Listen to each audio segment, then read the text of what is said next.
You know that moment when you're staring down the barrel of a choice that'll either damn your soul or save it? I was standing in that dusty town square, watching them auction off a girl like she was livestock, when I saw something that stopped my heart cold. A thunderbird tattoo, spreading its wings across her shoulder. Black ink on bronze skin, identical to the one I'd seen 5 years back on the man who saved my life when I was dying in the desert. Her father. The auctioneer was barking, $5, and the crowd was laughing like hyenas, their eyes crawling over every curve of her body. She stood there defiant as wildfire, those dark eyes daring anyone to claim her, promising ruin to whoever tried. That's when I stepped forward and said the two words that changed everything. I'll take her. Now, some folks called me a fool.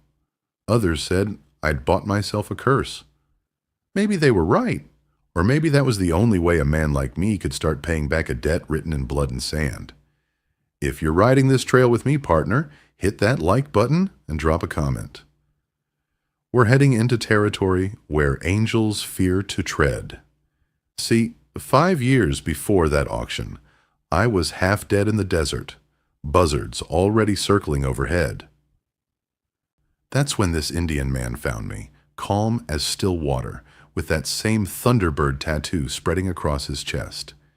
He gave me water when I had none, a bed when I was broken, and never once asked my name or what I'd done to end up dying under that merciless sun. Good men are rarer than gold out here, you understand. Most folks want something in return, always got their hand out, expecting payment. But this man, he just saw another human being in need and acted. That kind of kindness marks a man's soul. So when I saw that girl up on that platform, saw how the crowd was devouring her with their eyes like she was nothing more than flesh to be bought and used, something in my chest caught fire. The coins hit that greasy auctioneer's palm with a sound like Judgment Day, and just like that, she was free. Or so I thought. Her name was Tala. When she said it, her voice was soft but steady, like she was testing whether I was worthy of even that much truth. We rode out of that godless town fast, her arms around my waist, her body pressed against my back in a way that made my throat tighten. I tried to keep my eyes on the trail ahead, but I could feel the heat of her, smell the desert dust in her hair. That first night by the fire, she told me her story. Her father was dead, murdered.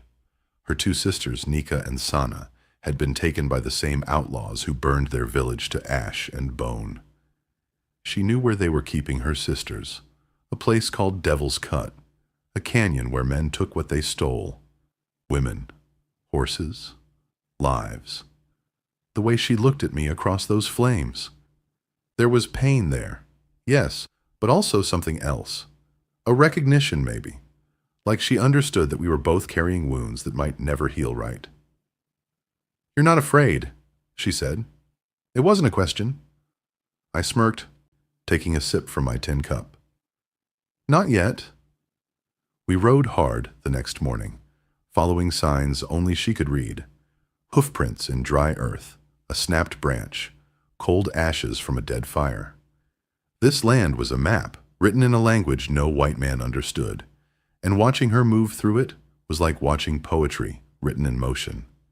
The way she knelt to trace those horse tracks, her hair falling forward to brush her lips.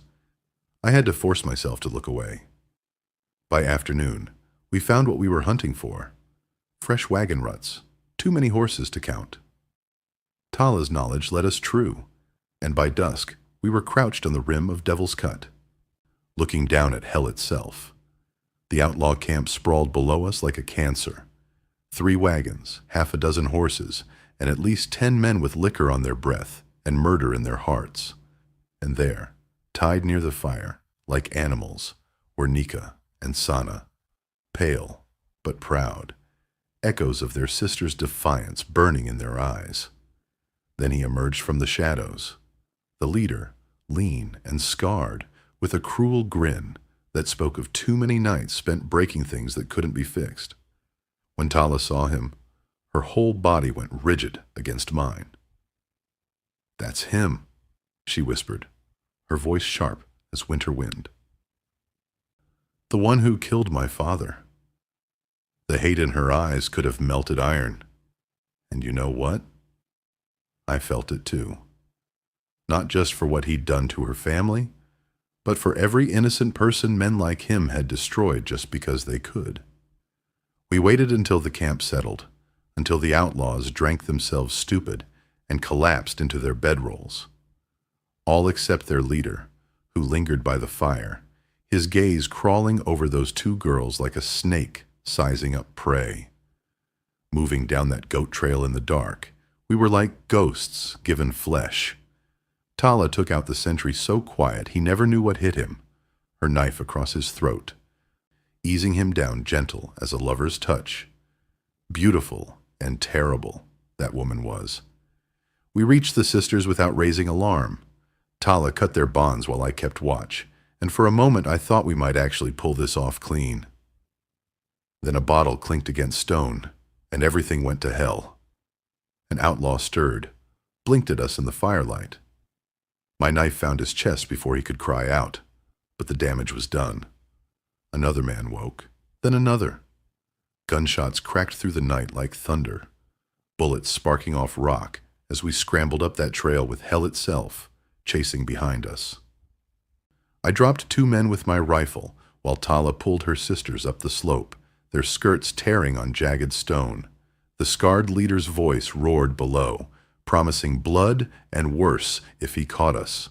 We made it to where I'd hidden my horse, a good bay mare named Grit. Got the sisters mounted and rode hard into the desert night, the leader's curses fading behind us, but his promise of vengeance hanging in the air like smoke. You might think that was the end of it, stranger. But men like that scarred bastard don't give up easy. They follow grudges like bloodhounds follow scent, and I knew he'd come for us soon enough. Dawn broke red as fresh blood, and sure enough, there was dust on the horizon. A dozen riders, maybe more, coming hard with murder on their minds. Tala tied her hair back, her knife glinting in the morning light, looking like some ancient goddess of war.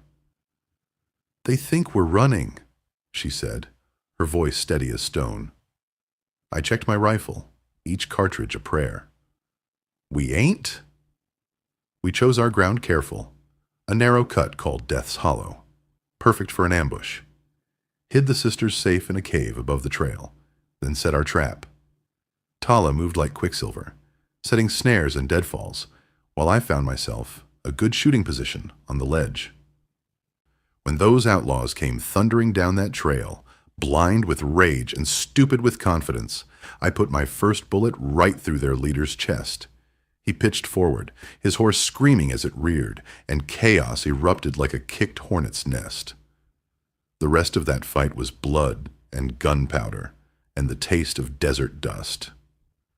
I kept firing from my perch while Tala danced through the chaos below, her blade finding every gap in their defenses. Two of them broke and ran. I dropped one, but the other vanished into the rocks. When the dust settled, Death's Hollow had earned its name. Bodies scattered like broken dolls. The desert already starting to claim them. And there in the center of it all stood Tala, her hair wild, her knife red, her chest heaving under that torn dress. She looked like something out of legend, beautiful and deadly, and completely, utterly alive. The last outlaw was crawling through the rocks, clutching a bleeding leg, his eyes wide with the knowledge of what was coming. Tala approached him slow, deliberate, like a predator that's already tasted victory. "You killed my father," she said, her voice cold as Winterstone. His mouth opened, but her knife flashed, and he was still. She wiped the blade clean on her skirt and turned to me. "Now it's done." We gathered what we could use from that battlefield and let their horses scatter to the winds. The desert would clean up the rest. It always does, given time. The ride back to Tala's village was different somehow. The weight of vengeance was gone, replaced by something quieter, but no less heavy.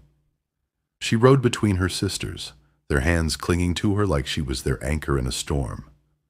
I kept pace, watching the horizon, feeling something shifting in my chest that I couldn't quite name. When we crested that final ridge and saw their valley spread below, the river glinting like silver, smoke curling from small huts, children running in the grass, I knew this was goodbye. Their people emerged from the village, first cautious, then joyful, as they recognized the three sisters. An elder stepped forward, tall and dignified, with white feathers in his hair. He spoke words I couldn't understand, but Tala translated. "The debt is paid." She was right.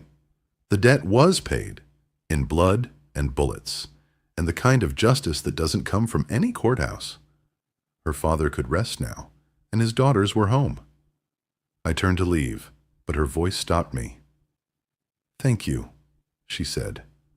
And in those two words was everything we couldn't say. The heat that had burned between us, the choices we'd made, the price we'd both paid for freedom. I tipped my hat and rode away, the desert opening wide before me. From the ridge, I looked back once and saw the three sisters silhouetted against the sunrise, whole again. Some debts are worth every drop of blood it takes to pay them. Others, well, others follow you to the grave. That's my story, friend. If it moved something in your chest, hit that like button and tell me what you'd have done different. We're all just trying to find our way home.